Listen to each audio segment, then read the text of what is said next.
물리학에는 열역학 법칙이라는 것이 있습니다.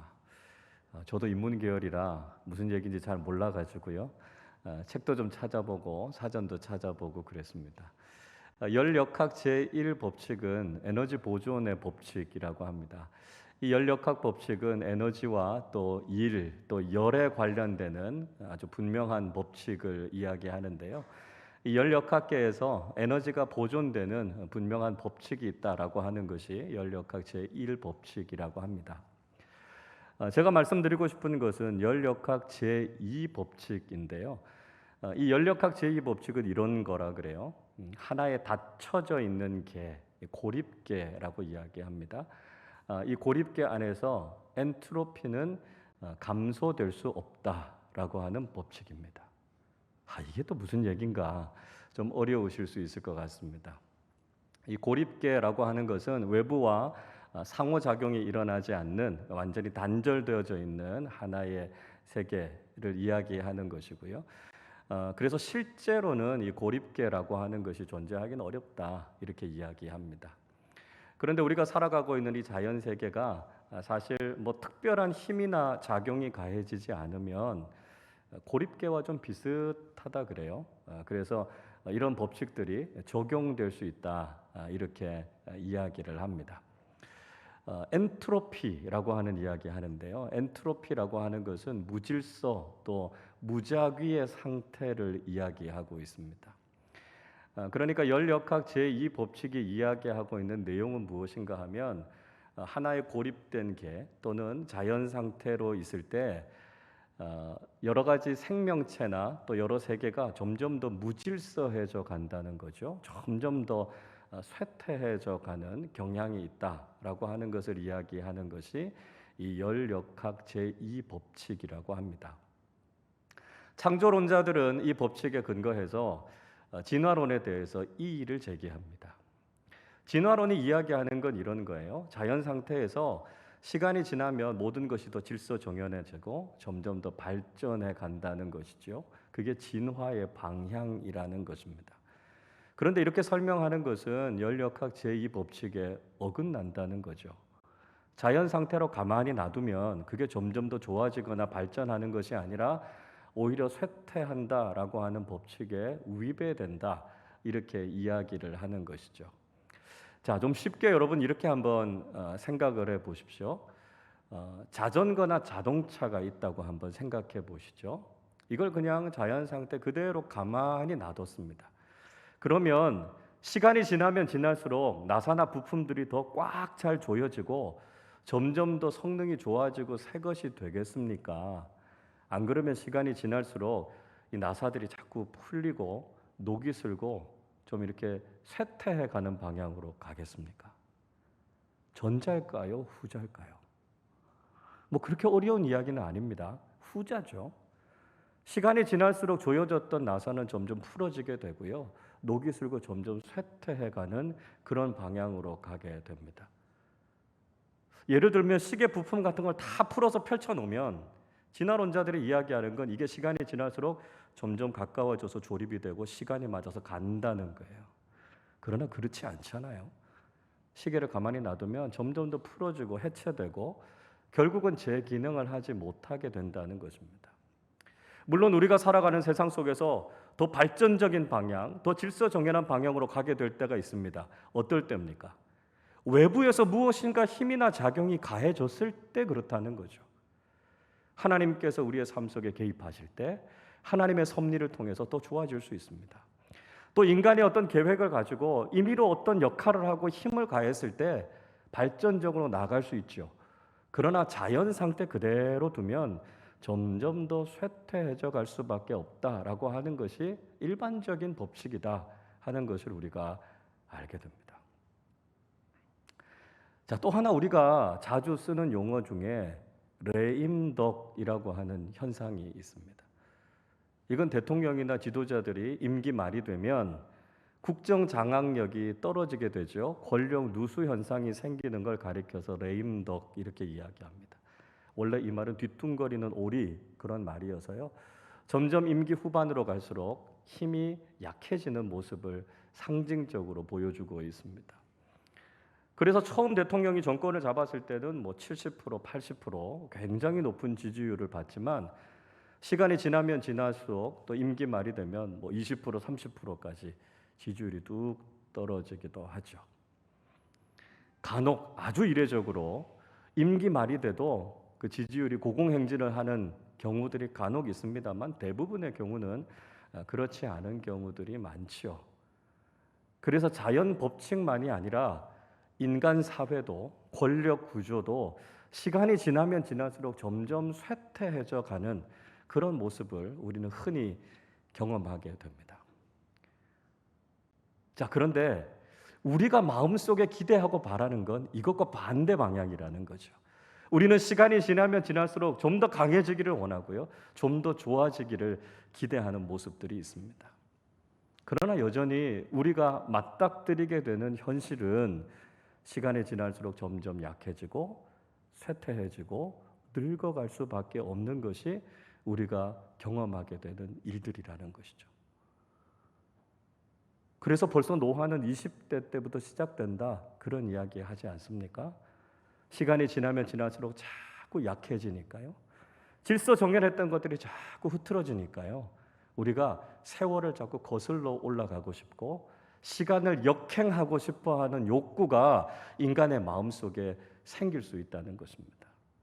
그러니까 이런 상상력을 가지고 쓰여진 소설이나 영화 같은 것들이 많이 있지 않습니까?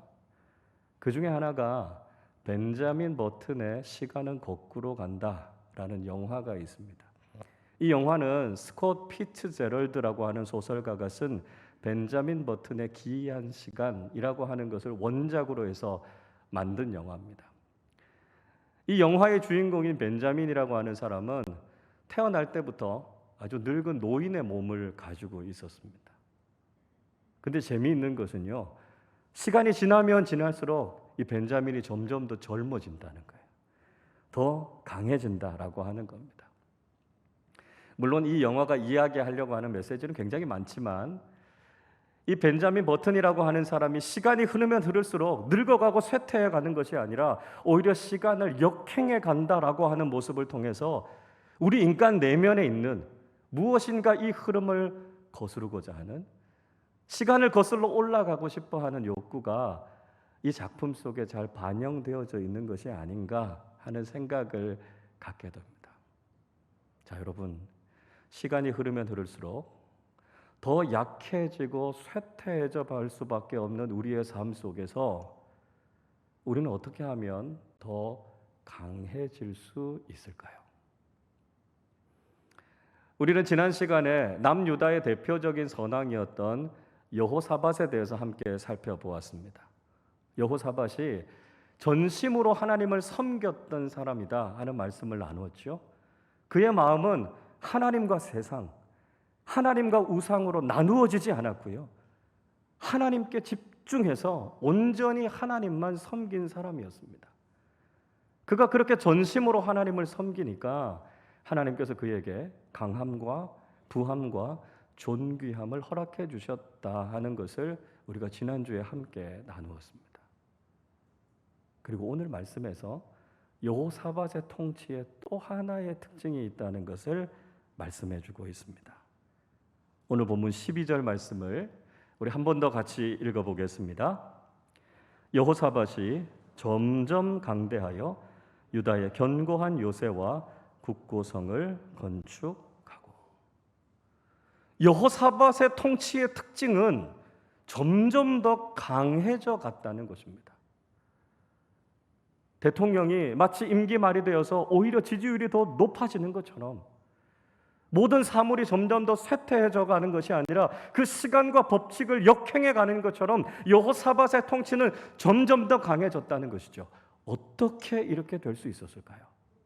우리가 어떤 사람들이 될 때 우리는 점점 더 강해지는 믿음의 사람들이 될 수 있겠습니까? 먼저는 사탄과 세상이 두려워하는 사람들이 되어야 한다는 것입니다. 10절 말씀을 우리 같이 읽어보겠습니다. 여호와께서 유다 사방의 모든 나라에 두려움을 주사 여호사밧과 싸우지 못하게 하시매. 남유다는요, 하나님께서 함께 하시는 나라였습니다. 남유다는 자신의 힘으로 살아가는 나라가 아니었고 하나님을 의지하는 나라였습니다. 남유다의 주변에 있었던 많은 나라들이 사실 굉장히 강하고 무서운 나라들이 있었습니다. 그러나 하나님께서 그들에게 두려움을 주셨다고 말씀하죠. 그래서 그들이 감히 남유다를 공격하지 못하도록 하나님께서 그들을 막으셨다는 것입니다. 11절을 보십시오. 블레셋 사람들 중에서는 여호사밧에게 예물을 드리며 은으로 조공을 바쳤고 아라비아 사람들도 짐승떼 곧 순양 7,700마리와 순염소 7,700마리를 드렸더라. 남유다와 인접해 있었던 블레셋이라고 하는 나라가 있었습니다. 굉장히 호전적인 민족이었고요. 최신의 무기를 가지고 있었던 나라였습니다. 그런데 이 블레셋이 남유다를 두려워했다는 거죠. 그래서 남유다 여호사밧 왕에게 조공을 바쳤다고 말씀하고 있습니다. 그리고 가나안의 남동쪽에 위치하고 있었던 아라비아 사람들도 많은 가축을 여호사밧에게 조공으로 드렸습니다. 왜 이런 일들이 일어날 수 있었습니까?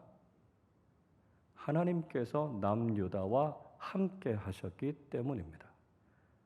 그리고 그 모습을 보고 그들의 마음속에 두려움이 생겼기 때문이죠. 그래서 감히 남유다를 쳐들어가지 못하는 그런 일들이 일어나게 됐다는 것입니다. 성경의 말씀을 읽어보면 하나님께서 믿음의 사람들 주변에 있었던 대적들에게 두려움을 주셔서 이스라엘을 더 강하게 하셨던 예들이 많이 등장하고 있습니다. 창세기 35장의 말씀 보면 야곱이 하나님과 언약을 갱신하기 위해서 베델로 올라가서 제사를 지내게 됩니다. 야곱과 그의 가족들이 우상을 다 제거하고요, 몸에 있는 장신구들을 다 빼고 몸과 마음을 정결하게 해서 하나님 앞에 예배드리러 올라갑니다. 그런데 그 바로 앞장인 창세기 34장은 야곱의 아들들이 그의 누이였던 다말이 세겜에게 강간당한 사건 때문에 그 부족의 남자들을 다 전멸시키는 일이 있었습니다. 그러니까 자칫하면 적들이 그들을 쳐들어와서 그들을 공격할 수도 있는 굉장히 위험한 상황이 된 거죠. 이런 상황 속에서 그들이 지금 베델에 올라가서 한가하게 예배를 드린다라고 하는 것, 위험을 자초할 수 있는 상황이었습니다. 자, 그런데 창세기 35장 5절은 이렇게 말씀하고 있습니다. 그들이 떠났으나 하나님이 그 사면 고울들로 크게 두려워하게 하셨으므로 야곱의 아들들을 추격하는 자가 없었더라. 하나님께서 그 주변의 대적들에게 두려움을 주셨습니다. 그래서 야곱과 그의 가족들을 보호해 주셨고요, 감히 그들을 공격하지 못하게 하셨다고 말씀합니다. 출애굽 때에도요, 이스라엘 백성들이 비슷한 경험을 하게 됩니다. 여호수아가 이끌고 있는 이스라엘 백성들이 이제 요단강을 건너서 가나안 땅으로 들어가기 전에 여리고로 정탐꾼을 보내게 됩니다.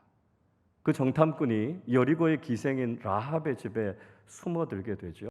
그리고 라합이 가나안 땅에 있는 사람들이 지금 얼마나 두려움에 빠져 있는가 하는 것을 여호수아서 2장 9절부터 11절에서 이렇게 들려주고 있습니다. 말하되 여호와께서 이 땅을 너희에게 주신 줄을 내가 아노라.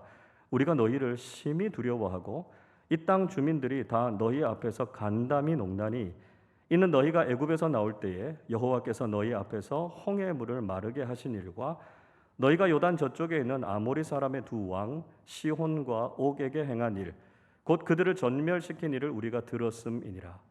우리가 듣자 곧 마음이 녹았고 너희로 말미암아 사람이 정신을 잃었나니 너희의 하나님 여호와는 위로는 하늘에서도 아래로는 땅에서도 하나님이시니라. 자, 라합이 지금 무슨 이야기 해주고 있습니까? 가나안 사람들이 지금 얼마나 두려움에 빠져 있는지, 하나님과 이스라엘 백성들에 대해서 이런 두려움을 느끼고 있었다는 것입니다. 홍해를 건넌 사건에 대해서, 전쟁에서 승리한 이야기들을 들으면서 지금 그들의 간담이 다 녹아내리고 있다는 것입니다. 그래서 그들이 두려워해서 지금 이스라엘과 싸우지도 못할 그런 상황에 처하게 됐다는 이야기를 듣게 됩니다. 여러분, 하나님은 세상과 악한 세력들에게 두려움을 줍니다.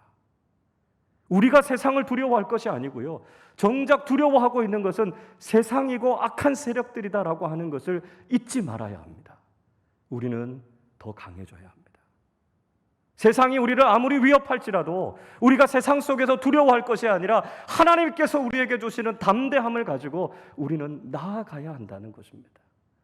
오히려 하나님께서는 세상과 악한 세력들에게 두려움을 주셔서 그들로 하여금 믿음의 사람들을 대적하지 못하게 하신다는 거죠. 여러분, 우리는 사탄을 두렵게 하는 존재가 되어야 합니다. 사탄이 우리 그리스도인과 교회를 우습게 여기게 만들어서는 안 된다는 것이죠. 우리가 지금 얼마나 연약해져 있습니까? 그래서 사탄이 우리를 지금 비웃고 있습니다. 아니요, 오늘 우리는 이 말씀 속에서 무엇이 진리인지를 깨달아야 합니다. 정말 두려워하는 것은 우리가 아니고요, 세상입니다. 우리가 담대한 믿음의 사람들로 설 때 하나님께서는 세상과 사탄에게 오히려 두려움을 주시고 우리에게는 담대함과 믿음의 승리를 허락해 주실 줄로 믿습니다. 하나님께서 우리와 함께 하심을 굳게 믿고 담대하게 세상에 나아가 믿음으로 승리하는 우리 모두가 되실 수 있기를 바랍니다. 둘째로, 영적 싸움을 준비하는 사람들이 되어야 한다는 것이죠. 12절 13절 말씀 우리 한 번 더 같이 읽어보겠습니다. 여호사밧이 점점 강대하여 유다의 견고한 요새와 굳고성을 건축하고 유다 여러 성에 공사를 많이 하고 또 예루살렘에 크게 용맹스러운 군사를 두었으니. 자, 이 말씀은 여호사밧이 점점 강해져가는 과정 속에서 여호사밧이 무엇을 했는가 하는 것을 들려주고 있습니다. 여호사밧이 요새와 굳고성을 세웠다 말씀하죠.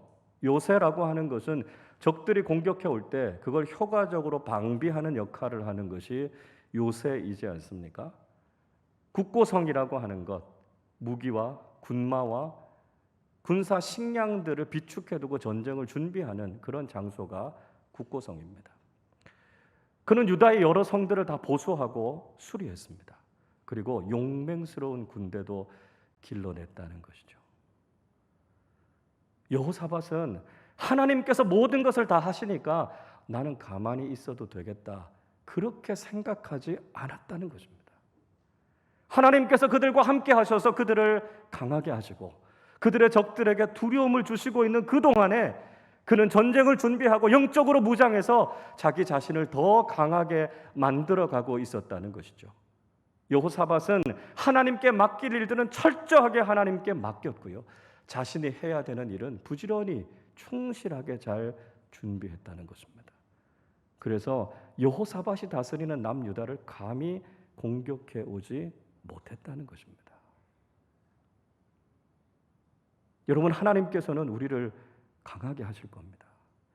우리에게 담대한 마음을 주실 것이고요, 우리를 대적하고 공격하는 사람들에게는 오히려 두려움을 주실 겁니다.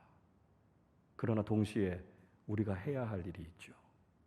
우리가 이 영적인 싸움 앞에서 우리가 이 전쟁을 준비하고 영적으로 잘 무장된 하나님의 사람들이 되어야 한다는 것입니다. 우리나라에 특수부대가 많이 있습니다. 특전사도 있고요, UDT도 있고 SSU도 있고요, 해병대 수색대도 있습니다. 이 부대 출신들은 자부심이 대단하죠. 사람들도 이 부대 출신이면 그 사람 진짜 강한 사람이다 하는 걸 다 알고 있습니다. 이 부대 출신이다 이야기만 들어도 괜히 좀 그 사람이 무섭게 느껴집니다. 근데 이런 부대는요, 훈련이 굉장히 강합니다. 아주 강하게 훈련을 시켜서 최정예의 부대원을 길러내죠. 그래서 그들에게 맡겨져 있는 사명을 다하는 걸 보지 않습니까? 여러분, 우리는 하나님의 군대에 소속되어 있는 사람입니다.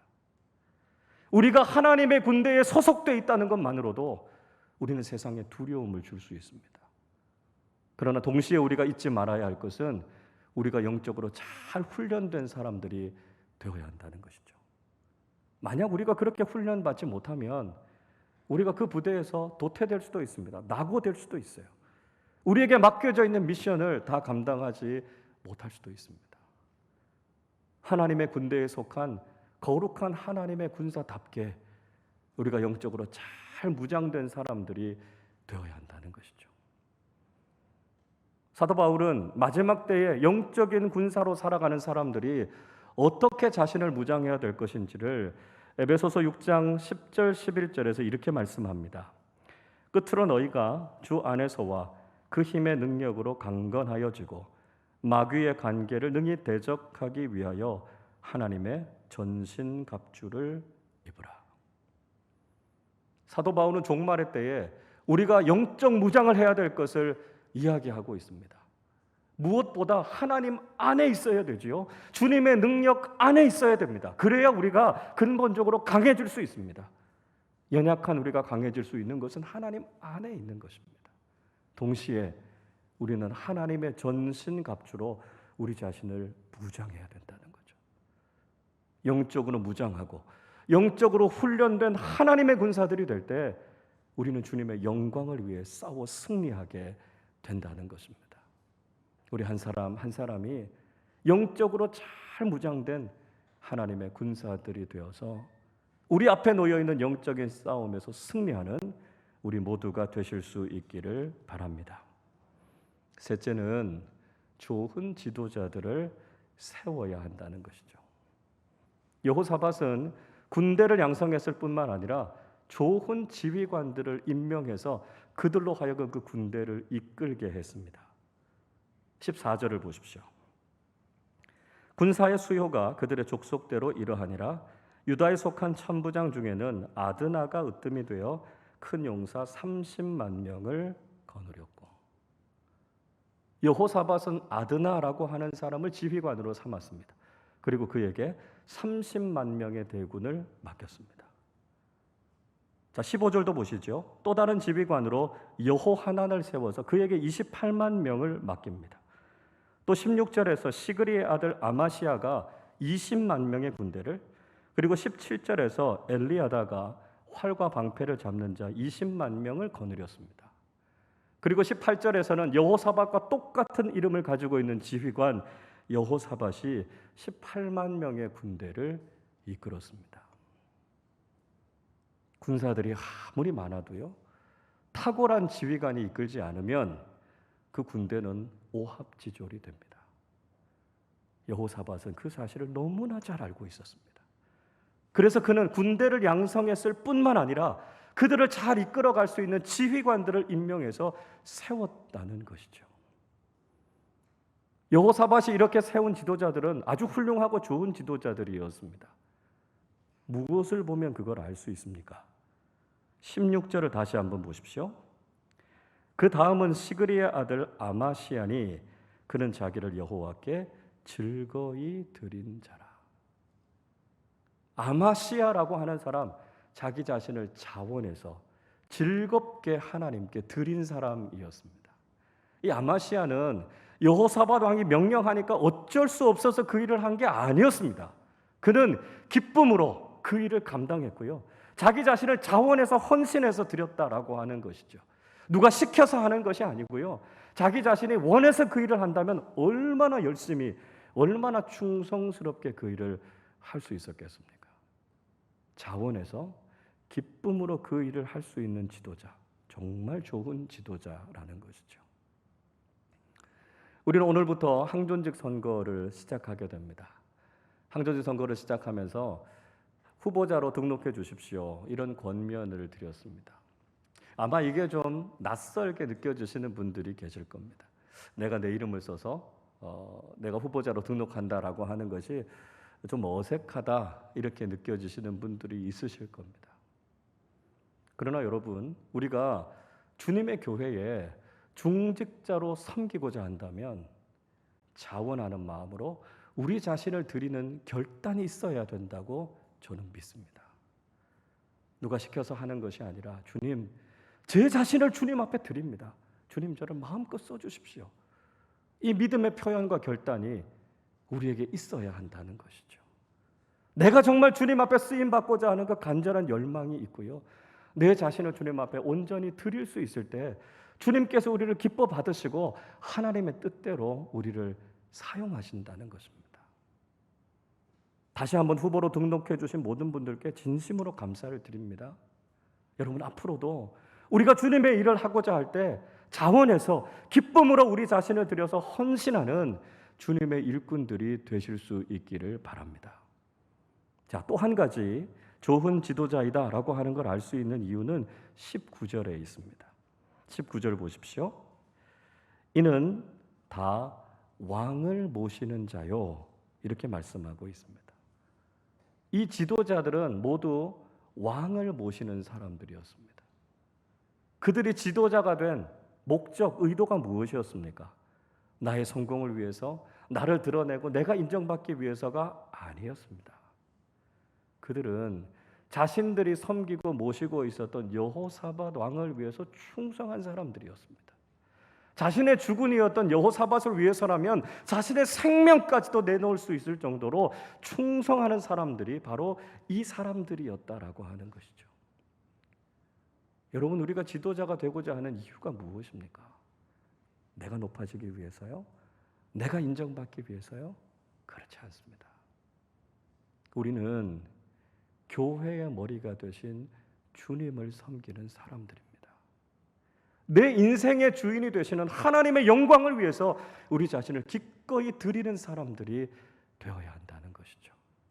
그래서 내 자신이 아니라 하나님의 영광을 위해서, 그리고 하나님께서 세워주신 영적인 권위를 존중하고 그 일에 충성을 다하는 일꾼들이 될 때 우리는 주님 앞에 귀하게 쓰임받게 되고 우리가 섬기는 공동체는 더 견고하고 강해지게 된다는 것이죠. 공동체는 좋은 일꾼들을 통해서 더 강해질 수 있습니다. 새로운 리더십을 세우는 것을 통해서 교회와 공동체는 어제보다 오늘이, 오늘보다 내일이 더 강하고 성숙해질 수 있습니다.